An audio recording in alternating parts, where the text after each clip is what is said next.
السلام عليكم ورحمة الله وبركاته. الحمد لله وكفى، والصلاة والسلام على عباده الذين اصطفى، أما بعد. رب اشرح لي صدري ويسر لي أمري واحلل عقدة من لساني يفقه قولي. رب زدنا علما، رب زدنا علما، رب زدنا علما نافعا، آمين. اللهم انصر من نصر دين محمد صلى الله عليه وسلم واجعلنا منهم، واخذل من خذل دين محمد صلى الله عليه وسلم ولا تجعلنا منهم. اللهم انصر الإسلام والمسلمين وذلل الكفرة والمشركين أعداك أعداء الدين.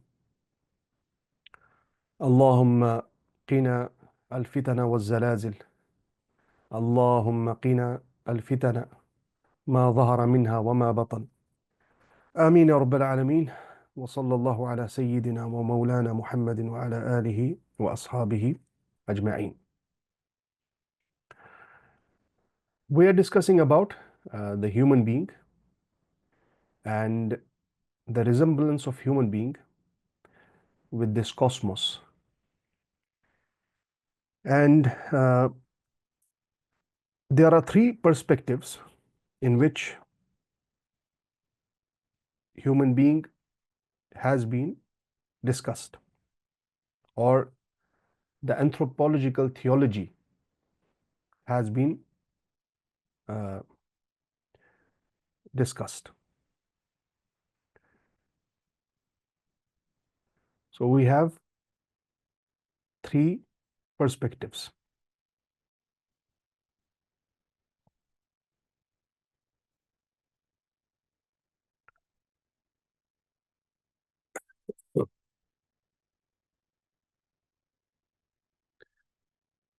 We have three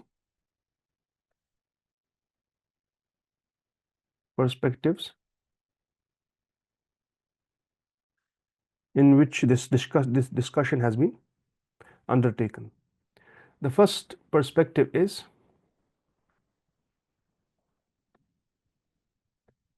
theological.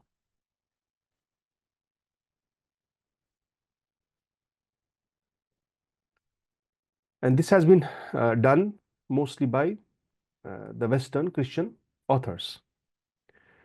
Theological means understanding the human being from the perspective of the Bible, Old and New Testaments. The second perspective is biological, understanding the human being from the perspective of modern science. So in that we have the discussion about DNA composition of the human being. So in the theological perspective, the focus is on understanding the dichotomy in the human being, body and soul.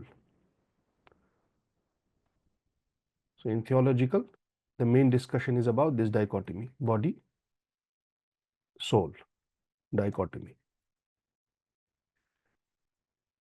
In biological, we have the biological composition of the human being, whether it's the brain, neurons, DNA composition, and we know the field of genetic engineering has advanced. How can we genetically modify a human being in order to benefit him, so that we can safeguard the humanity from diseases, so on and so forth. So in biological perspective, the discussion usually revolves around three main topics: human origin, in which the main thrust is upon explaining the theory of Darwin; human constitution,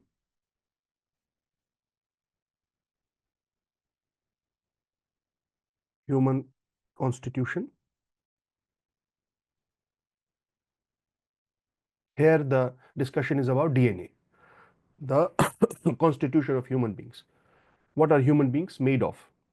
And how can we understand it, uh, deal with it in order to make the life of a human being better? And number three, human potential.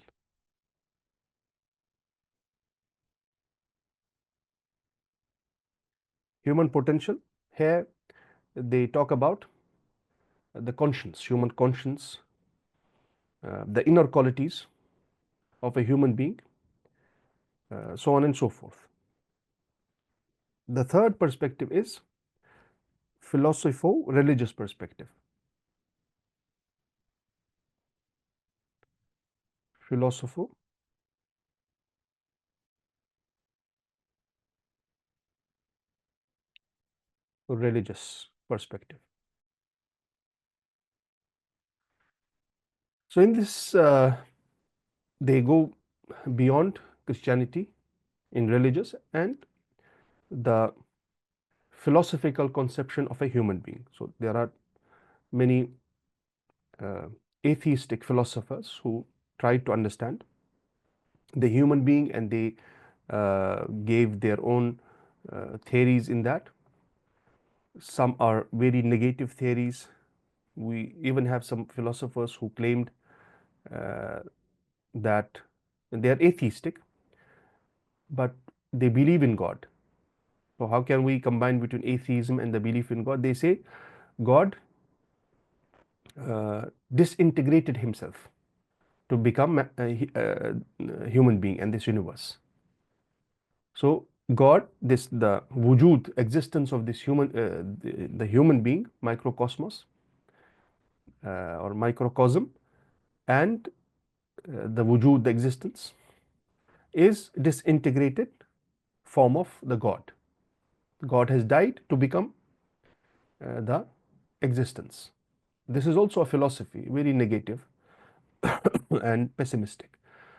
So there are optimistic and pessimistic philosophies advanced by famous Western and Eastern philosophers about the human being. These are the three main perspectives in which human being is discussed. So I want to briefly take these three perspectives. We cannot go into the details. These are areas in itself, but I want to, in this session and coming sessions, inshallah, shed some light on these three perspectives. What is it all about, and the deficiencies, the positives and negatives of all these perspectives, the strengths and weaknesses, deficiencies in all these perspectives. So basically, the point is that the best method to understand the human being will always be holistic, comprehensive method. If we only understand one aspect of the human being and neglect the other aspect, we can never, this conception of the human being will never be perfect. Okay, so body is also important and soul is also very important. Understanding the secrets of the soul and neglecting the body is a wrong method.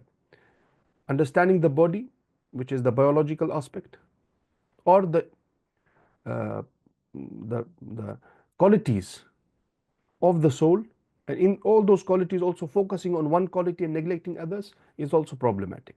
Like focusing on only human potential, focusing on human conscience and the importance of human conscience in understanding.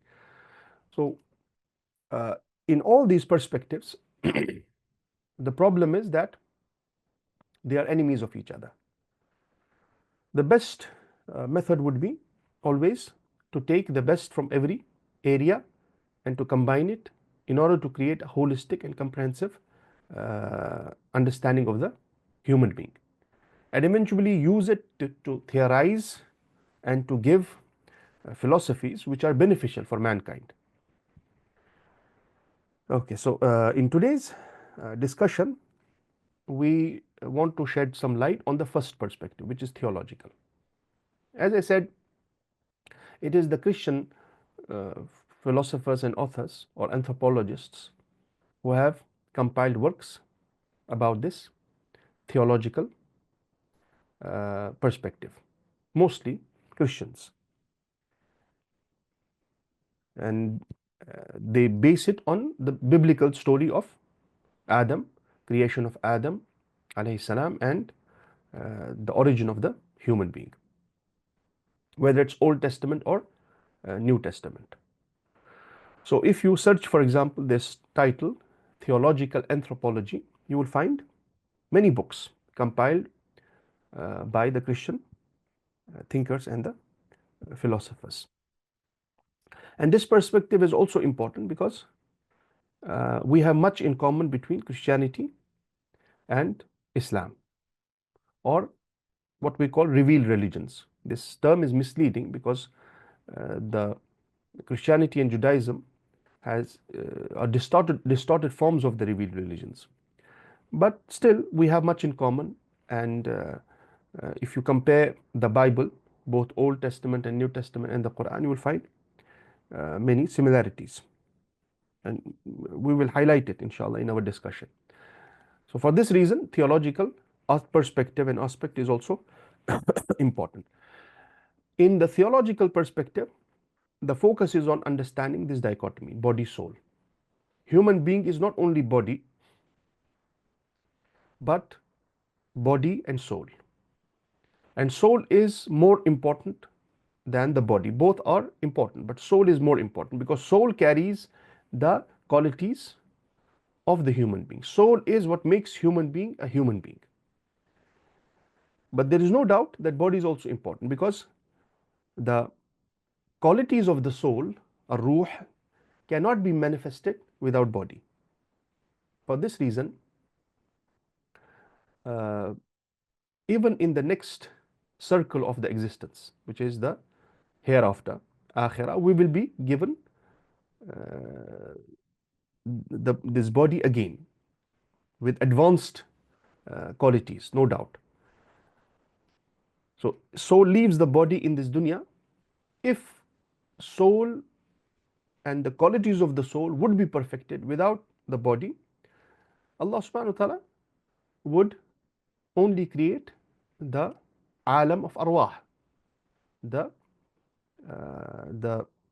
world of the souls. But we know in the next circle of existence, hereafter, akhirah, the soul will again enter the body. We will be resurrected. And in Jannah also, this dichotomy will be present. Jannah is not only the place of the souls. We know there is alamul arwah.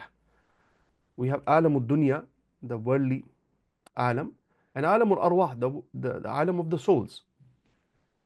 In barzakh, it is transitory period between dunya and akhirah. So if soul could manifest its qualities and reach perfection, Allah would not create hereafter. And we also know there is thawab and adhab for the soul, reward and punishment for the soul. But this is true that the soul needs the body to manifest all its qualities or to reach perfection. Okay, this is very important to hit a balance in this discussion. So in the Old Testament, we have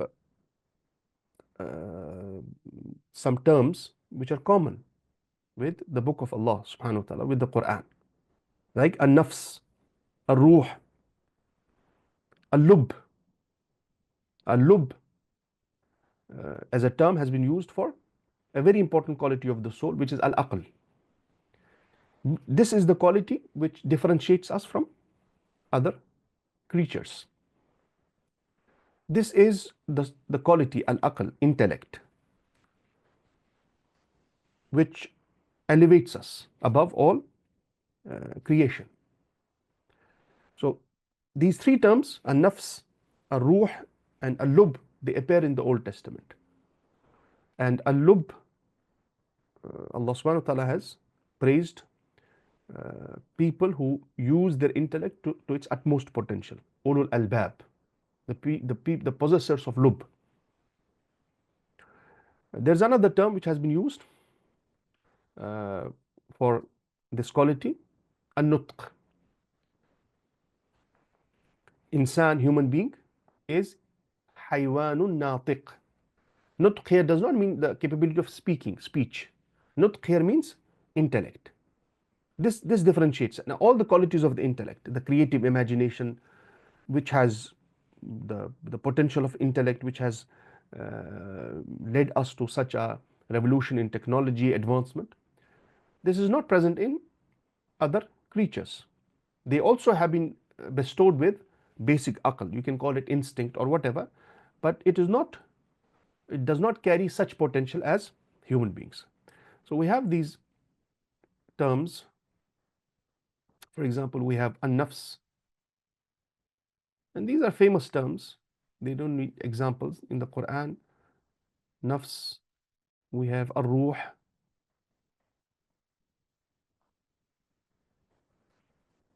and al-lub.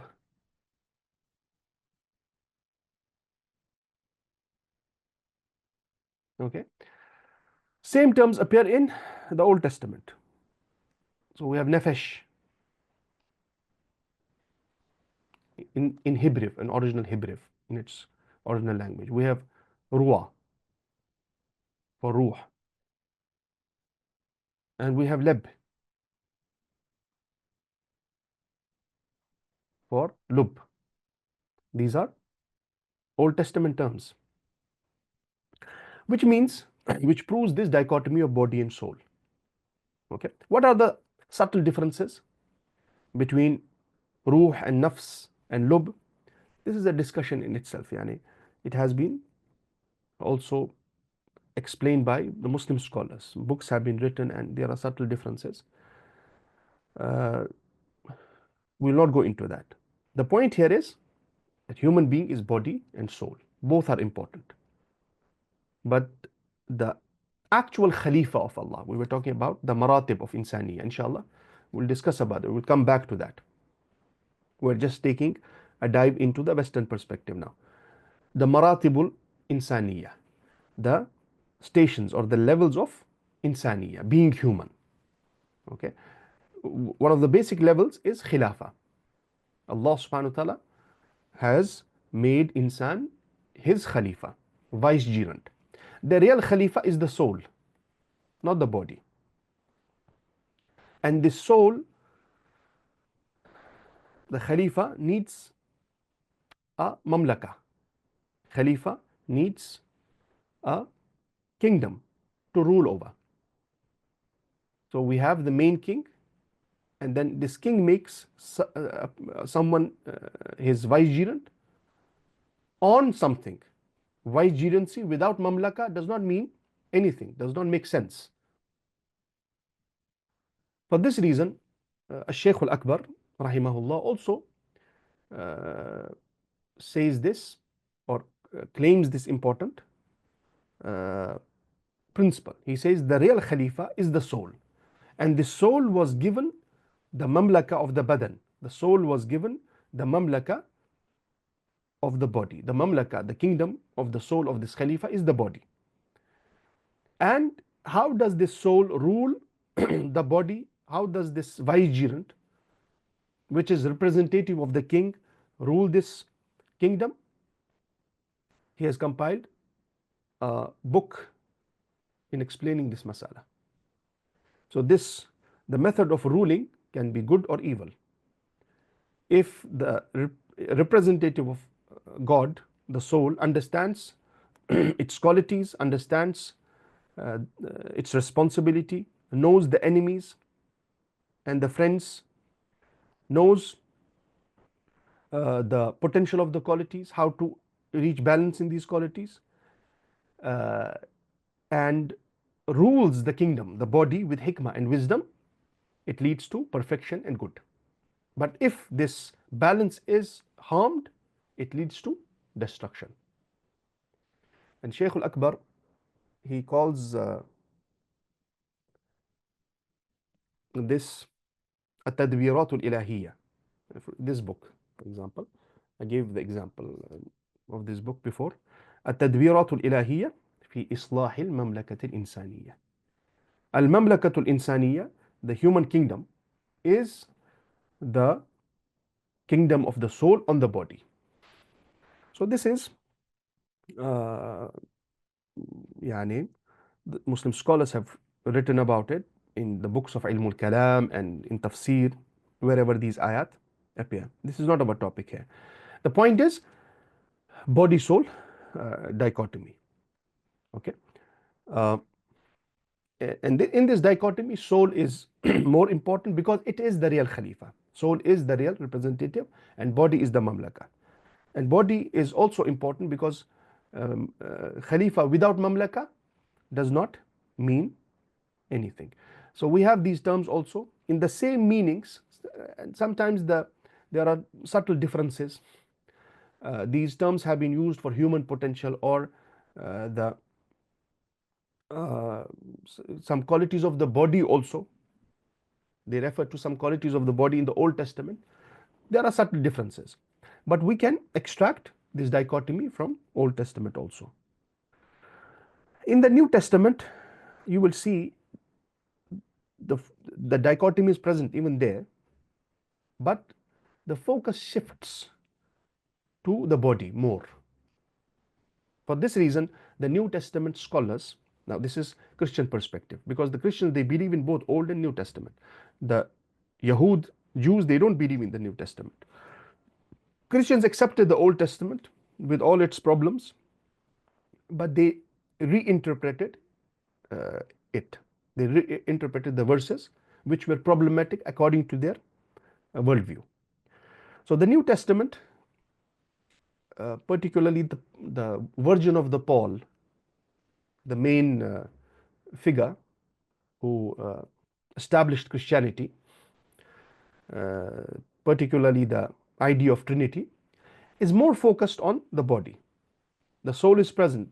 So some of these terms are reinterpreted, like the ruh and the nafs is used for potential of the body and endurance and steadfastness, all these. I have examples, we'll not go into that. Why what is the reason?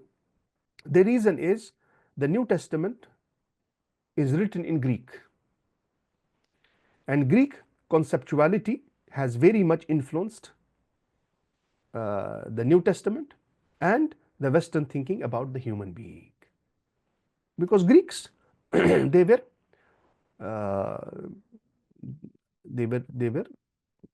Greek civilization is in principle atheistic civilization.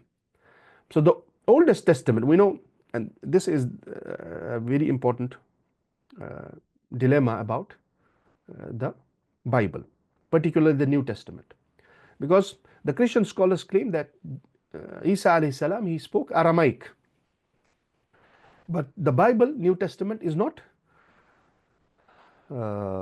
compiled in Aramaic. The oldest manuscript is in Greek, and Greeks, they did not share the worldview. This is a big problem. So the language in which your religious book is compiled, this language does not share the worldview of that book, and it is a translation. The oldest manuscript is the translation. So Greek conceptuality, it affected the New Testament theology, and it has also influenced the Western way of thinking about human beings. Okay. So this dichotomy is very important because it is missing in the modern scientific narrative or the biological narrative. It considers human being only body. It accepts the hidden qualities in this body. There is no doubt. The scientific and the biological perspective accepts the importance of the genes and the neurons and the chemical reactions which are happening in our brain. This is, and it even cultivates it for more research and development of the ideas. But there is no clear conception of the soul in the scientific and the biological uh, perspective. Okay, this is a big problem because without soul, you cannot create the balanced idea of a human being. Okay, that's why you will see, if you study deeply some of the fields, the Western fields of in understanding the human being. For example, psychology, you will see much confusion and chaos because you are entering into the realm beyond body, but you don't accept this realm. So you want to understand the inner conditions of a human being without accepting the existence of the soul. Now, what is the Quranic conception of the soul? This dichotomy, body and soul. It is also very clear. And it is more clear than the Bible. Because in both in Old Testament, it may be clearer in Old Testament. It's problematic in New Testament. But still, in the Bible, these terms have been used for different things. They have been used for the soul, they have been used for human potential, they have been used for human endurance, and so on and so forth. I have examples. But in the Quran, these terms, ar-ruh and nafs, have been used in a very clear way. In even explaining the qualities of the nafs, explaining the levels of the nafs. النفس الأمارة بالسوء, النفس اللوامة, النفس المطمئنة. And Alhamdulillah, Muslims developed, theorized, and developed a very profound field of knowledge in understanding the nafs of a human being, which is at-tasawwuf. And I have been emphasizing its importance as a field of understanding Islamic psychology, we can call it. So you will not find, if you compare, for example, some psychological sicknesses like depression, anxiety, in whatever meaning you interpret them. If you compare, if you take a particular sickness and compare its explanation and the cure and symptoms and reasons between tasawwuf, ilm tasawwuf, but of course it is scattered. It needs more theorizing, it needs explanation or maybe structuring. But if you are well versed with this field, you know the original sources, you can reach there. If you compare, for example, a particular sickness, its cure, its symptoms, between these two ulum, modern psychology and tasawwuf, you will be amazed. And I have done this sometimes. In the cure also. So Muslims, they very early developed this ilm of tasawwuf, or understanding the nafs, and they gave very mature theories in understanding it. And there are many discussions about it. Usually, as common Muslims, we are told not to enter this realm of the soul because Allah subhanahu wa ta'ala has prohibited in the Quran. This was a Jewish problem. Jews in Al-Madinah, in the times of the Prophet sallallahu alaihi wasallam, in order to confuse the Muslims, they created this question. They wanted to ask the Prophet something which he could not answer, and they would create this confusion between the Muslims. So, and in one narration, it was Quraysh who approached the Jews because they knew that the Jews, they had a revelation, they are learned people. They asked them to give them something by which they could confuse the Muslims. And the Jews, they created this question about the soul. Go and ask this prophet about the soul. And we know Allah subhanahu wa ta'ala revealed this famous ayah in which he said that the reality of the soul is only known to Allah. قُلِ الرُّوحُ مِنْ أَمْرِ رَبِّي. Say, this ruh and soul is from the command of your Lord, and you have not been given except little knowledge. This is Surah Al-Isra, ayah 85. وَيَسْأَلُونَكَ عَنِ الرُّوحِ قُلِ الرُّوحُ مِنْ أَمْرِ رَبِّي وَمَا أُوتِيتُم مِّنَ الْعِلْمِ إِلَّا قَلِيلًا.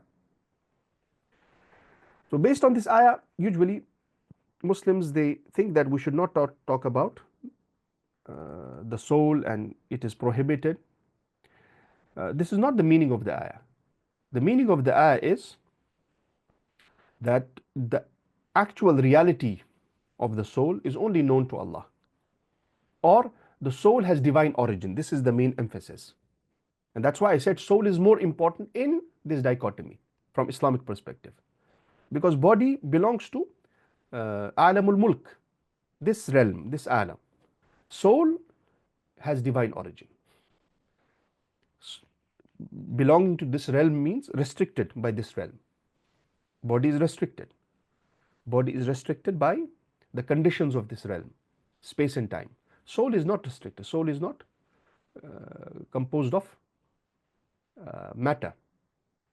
We'll come to that, composition of the soul and the discussion of Muslim scholars about it. So soul comes from Allah. That's why in this ayah, this is the emphasis. قُلِ الرُّوحُ. Allah didn't say, don't ask about the ruh, because you cannot understand it. Allah said, قُلِ الرُّوحُ مِنْ أَمْرِ رَبِّي. Ruh is from the command of your Lord. It has divine origin. No one can understand it. It comes from Allah. This is the emphasis. So we have 2 points here from this ayah. Understanding the emphasis that soul has divine origin and cultivating it in our philosophies. Number 2, no one can understand the actual reality of the soul. Number 3, it is prohibited to enter this domain. So the point number 3 is mistaken. We cannot take it from the ayah. We have 2 points here which can be taken, and from these 2 points the most important is divine origin of the soul, because soul is mujarrad. No, we have mujarradat. Mujarradat are the most perfect beings. Mujarradat means beings which are not restricted with space and time. They are not composed of matter. They are mujarradat. Of course, as a human being, it is difficult to conceptualize mujarradat, like the angels. My son was asking me, do angels die? Or how do angels fly in the air? And all these questions. The problem in these questions is that we conceptualize angels as bodies. And superior bodies, better bodies, made of nur, whatever. And then these questions come to mind. So conceptualizing mujarradat, beings which are free from these worldly qualities, made of matter, body, space and time, so on and so forth, is very difficult for a human being who is restricted to space and time. Okay? They are beings, al-arsh, al-kursi, al-malaika, alamul malakut, al-mala'ul a'la, angels. They are mujarradat. They are free from these worldly qualities. Soul is also from mujarradat. That's why asking how does soul leave, so this leaving and entering, these are qualities of the body, or at least entering something and leaving something in a bodily manner which is restricted by space and time. We can only conceptualize it. We cannot conceptualize something which is not a body and it is entering and leaving. Okay, so these are beyond matters beyond human intellect, because human intellect is restricted with space and time and his sensory perception, isn't it? There is no doubt we have this quality of creative imagination, but it is also restricted by his and khayal, creative imagination. So the point is, soul is mujarrad, body is not mujarrad. What is the contribution of our scholars? If this ayah meant what is understood by common Muslims, our scholars would not discuss or our scholars would not engage in any discussion about the soul. They would not compile books. But this is not true. Okay, let me quickly point to some important works compiled about this mas'ala. The most famous work which is known to us, there are more profound works, I will come to that, but the most famous work which is known to us is Kitab al-Ruh by Al-Imam Ibn al-Qayyim, the famous student of Al-Imam Ibn Taymiyyah rahimahullah. Kitab al-Ruh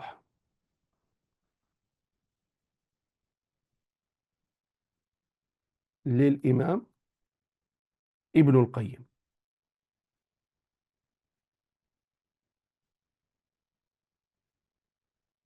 Okay, famous book in which he discussed some masail about al-Ruh. Al-Imam Ibn al-Qayyim, he discussed 21 masail about al-Ruh and the difference of opinion. Okay, some of these masail are philosophical, some are shar'i masail, some masail have direct relationship with the Sharia, some masail are philosophical, the nature of ruh, what are the nazariyat and theories in that. For example, the first masala which he discusses is a shar'i masala. So he combined between to give a holistic and comprehensive nazariya, theory about the ruh, Muslim perspective, Islamic perspective about the ruh. For example, al-mas'alatul ula, which he discusses in this book, is هل تعرف الأموات بزيارة الأحياء وسلامهم عليهم أم لا? Do the dead in the graves understand, know the ziyarah of ahya when they are visited, and when salam is pronounced on them, salam is said to them, and living people, they go, their relatives, they go there and they say salam, they make dua for them. Do they understand? Do they recognize? He talks about this masala. And in that, in every masala, he goes into details about the difference of opinion. This is the Shari masala. So for example, the second masala is also Shari. أن أرواح الموتى هل تتلاقى وتتزاور وتتذاكر أم لا? The arwah of the dead, do they visit each other? Do they meet each other? Do they discuss? Do they sit and have discussions and meetings? This is also masala. The third masala, المسألة الثالثة هل تتلاقى أرواح الأحياء وأرواح الأموات? Do the, and this is also Shari'i masala, but a bit more deep. Do the arwah of the living and the arwah of the dead, can they meet? Can the souls of the dead and souls of the living visit each other? And of course, this is in dream. The souls of the living in dream, when they are released from the body, because the souls of our souls are disconnected from our bodies in sleep. But this disconnection is not like the disconnection of death. Okay, there remains a relationship. That's why we don't die. So when our bodies, when our souls leave or they are released from the restrictions of the body, can they visit and meet their dead relatives with the souls? And here the scholars of Tasawwuf, they also discuss about the awliya, the great noble souls who have trained their nufus and souls so much they kept. So this leaving, the soul leaving the body in sleep, it is not in our control. When we sleep, the soul is disconnected to a level. But is creating this disconnection, disassociation from the body possible if we train our soul? So there is a discussion. And similar masail he has talked about. As I said, he has discussed 21 masail in this book. Okay, so Al-Imam Ibn al-Qayyim, and his book is more famous, or I think it is the only known work between common Muslims, even ulama, about the soul.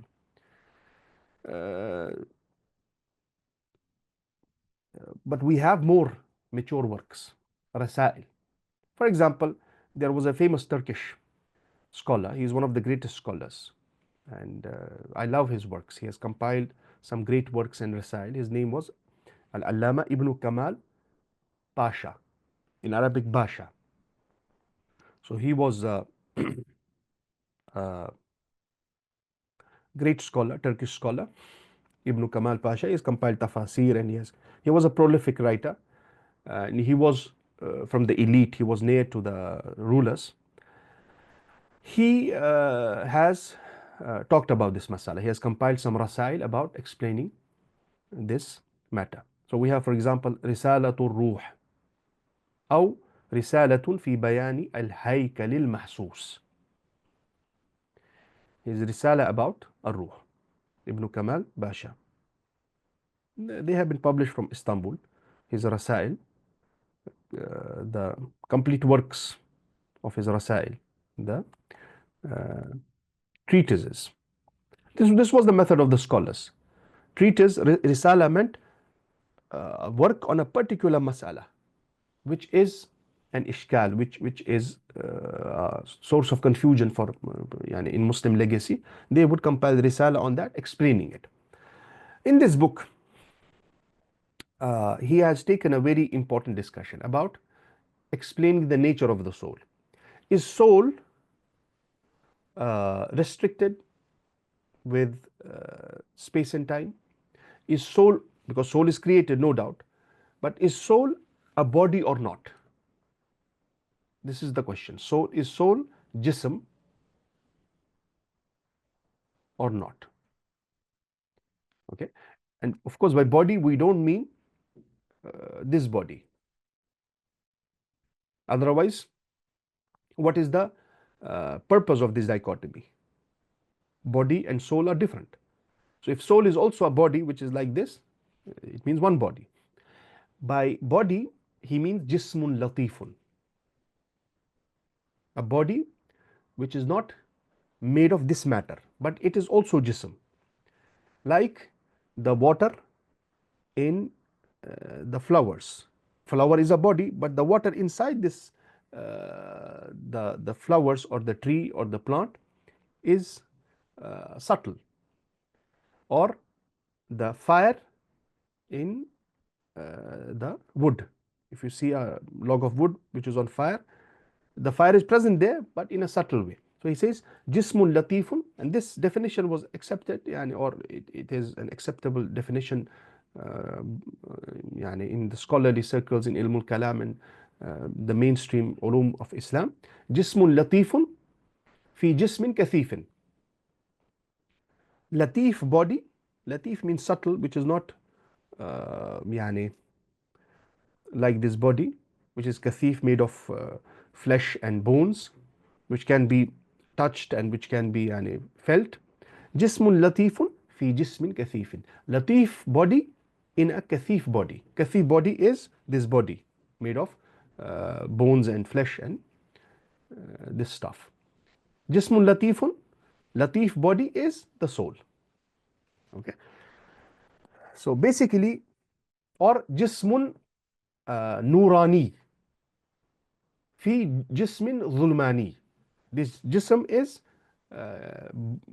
body of darkness. Darkness means made of bone and flesh, and soul is also jism, but it is nurani. It is made of nur. So his main argument was to refute those philosophers who claim that soul is mujarrad. Soul is like angels, for example. Soul is mujarrad. Soul does not carry any qualities of space and time. Soul is not restricted with these qualities. Okay. And so this would be difficult, because something which is mujarrad, completely free of all these qualities of space and time, how can it be contained in a body which is not mujarrad, which is restricted by space and time?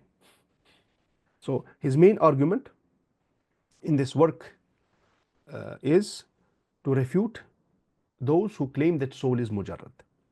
And his claim is no, soul is not. Soul is also a body, but it is a different kind of body.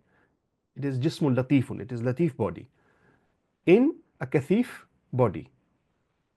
Okay. Another important mas'ala which has been refuted by the muhaqqiq of this risala, because it is a very different opinion, which I don't think any other scholar has this opinion. Uh, Differentiating between nafs and ruh. Okay.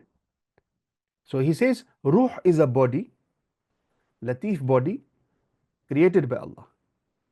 But nafs, in that ruh, or the crux, the quintessence of that ruh is from Allah, which is mujarrad, which comes from Allah subhanahu wa ta'ala.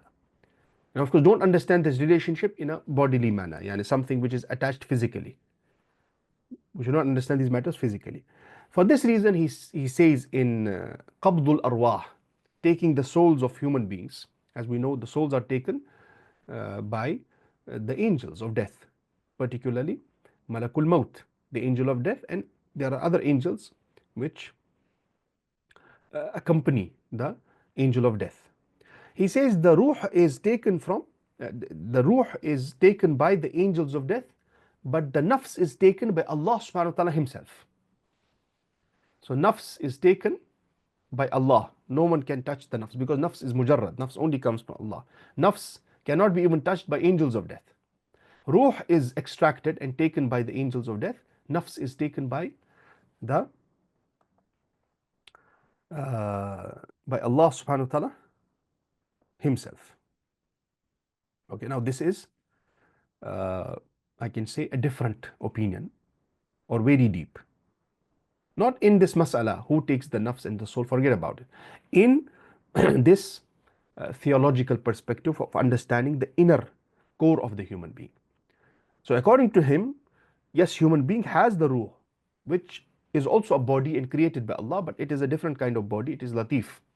But in that ruh, there are the origin of that ruh, or in that the quintessence of that ruh is from Allah. قُلِ الرُّوحُ مِنْ أَمْرِ رَبِّي. It is the nafs. Okay. So you can see how our scholars they entered into this discussion of understanding the nature of the ruh. If this ayah was so clear that we should not, it is haram to discuss about the ruh, these great scholars would never engage in that. So according to them, the emphasis of the ayah is, yeah, the ayah basically connotes the opposite. The ayah is encouraging us to reflect on the ruh and the nature of the ruh, because the ayah states that ruh is from the command of your Lord. So understand this relationship, understand this nature of the ruh which comes from Allah, or this coming from Allah by the command of Allah is the quintessence of insaniyah. Okay. So for example, in this work, in this risala by Ibn Kamal Pasha, we should always, as students of knowledge, explore unknown scholars, unknown between the ignorant people.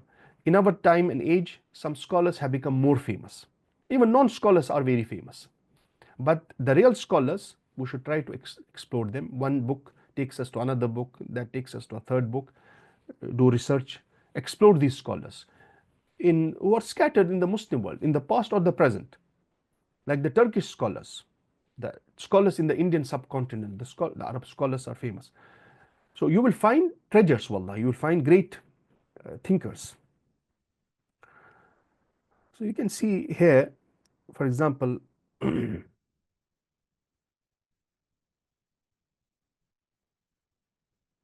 he says, أما, I will read from the book, أما جسدك الكثيف فهذا الهيكل المحسوس.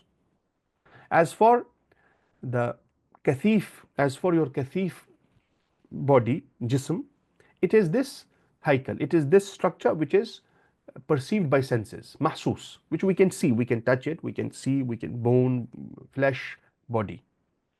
وأما جسمك اللطيف, as for the body which is latif, فذاك الروح, it is the ruh, الذي يقبضه ملك الموت, which is extracted by the angel of death. It is also jism, but it cannot be touched, it cannot be perceived uh, by five senses, but it is jism. وَأَمَّا جَوْهَرُكَ النَّظِيفُ, and as for the pure jawhar, the pure quintessence, which is the origin of this ruh, فَتِلْكَ النَّفْسُ الْمُجَرَّدَةِ, it is that nafs which is mujarrada, which is free from any worldly qualities of space and time. التي يتوفاها الله حين مفارقتك عن الدنيا, which is taken, and he did not say taken, extracted, because if you say extracted, again, extraction, entering, leaving, these are qualities of space and time. He says it is the mujarrad nafs to which Allah gives death when you leave this dunya. And in the footnote,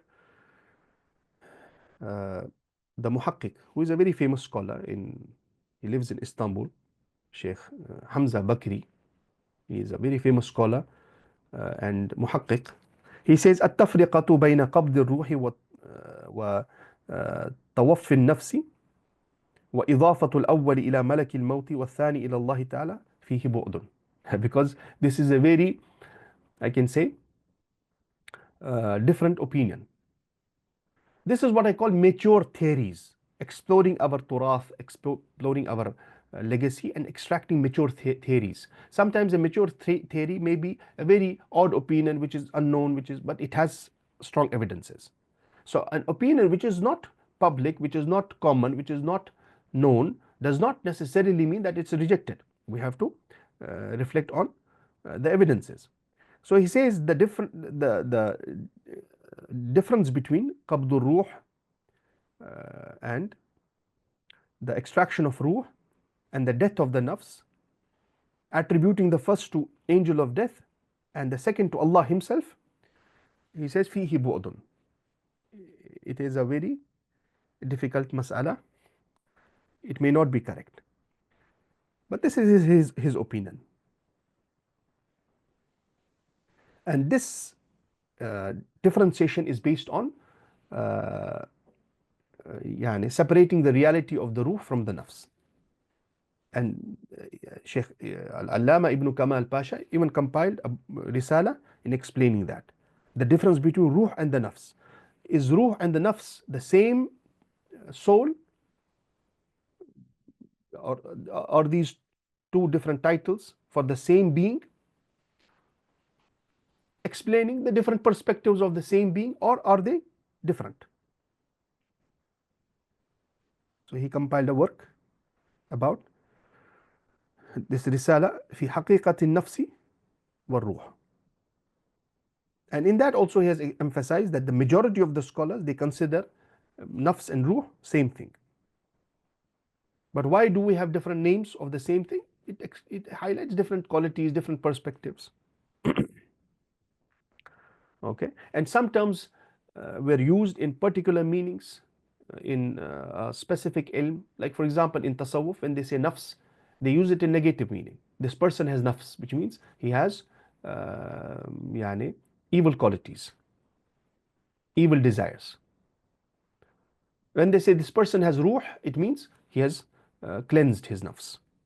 So this is terminology which was used in specific ulum. Now, this is the discussion. I would like to end today's session by a very beautiful quote which has great philosophical connotations from Islamic perspective, if we explore it, by the same scholar Al-Allama Ibn Kamal Pasha in another risala, which is not directly about ruh, in the explanation of a hadith. He says, in explaining the relationship between the body and the soul, the connection between the body and the soul, and the development of this connection, how does it remain in dunya, and after the soul leaves the body, does this relationship completely end or it still remains?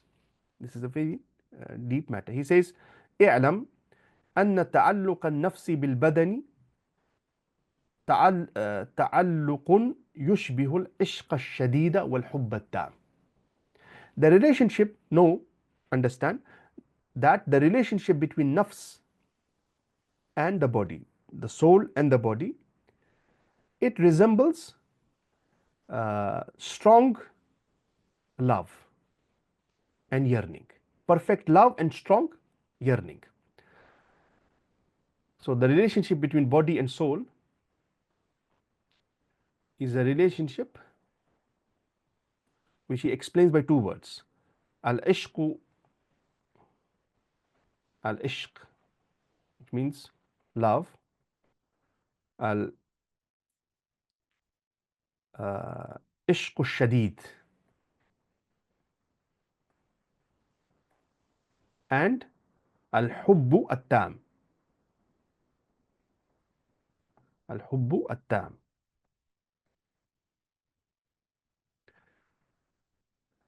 Strong yearning and perfect love.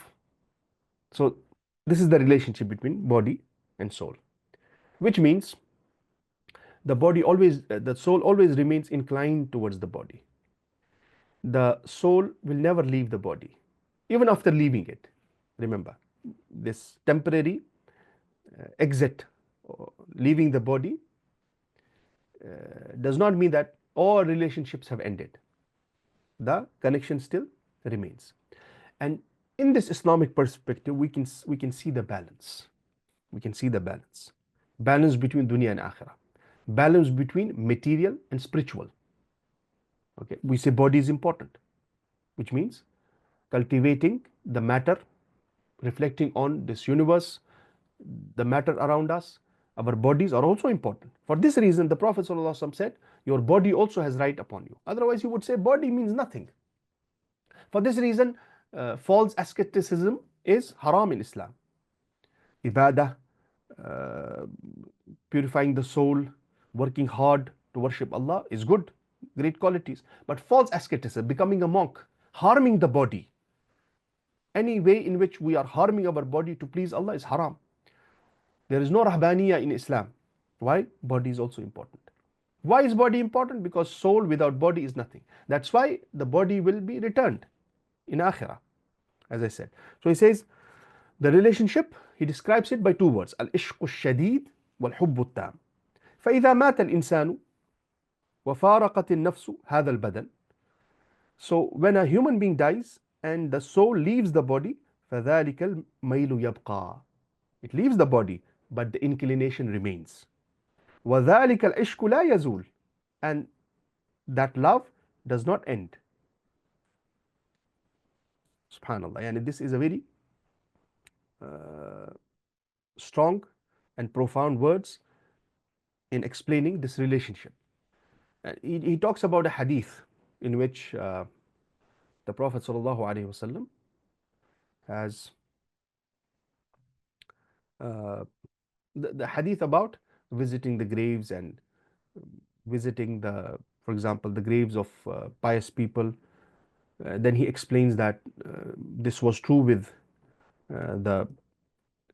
in some previous civilizations also. He quotes some Greek philosophers that if a student had problems in understanding a particular theory, he would go, a particular mas'ala, he would go to the grave of his teacher and he would try to reflect on that mas'ala again near the grave, and this it would be like asking him, but now he cannot physically ask him, and he would understand the mas'ala more near the grave, so on and so forth. Then he talks about this relationship.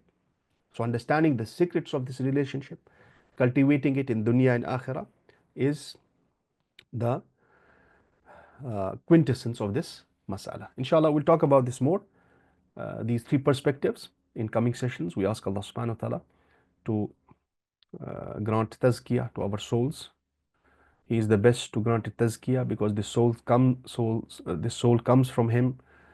He knows its reality. He knows the perfection, how this soul is perfected and what pollutes it. We ask Allah subhanahu wa ta'ala to protect our bodies and our souls. May Allah subhanahu wa ta'ala grant us tazkiyah. May Allah subhanahu wa ta'ala protect us from all sin, every quality which pollutes our soul. And this is the khulasa of Islamic knowledge, elevating our souls, reaching more and more perfection. But it is a very painful process. It is not so easy as it seems. This is the khulasa. We ask Allah subhanahu wa ta'ala by His beautiful names and exalted attributes to cure our sick, to accept our martyrs and forgive all our dead. Wassalamu alaikum wa rahmatullahi wa barakatuh.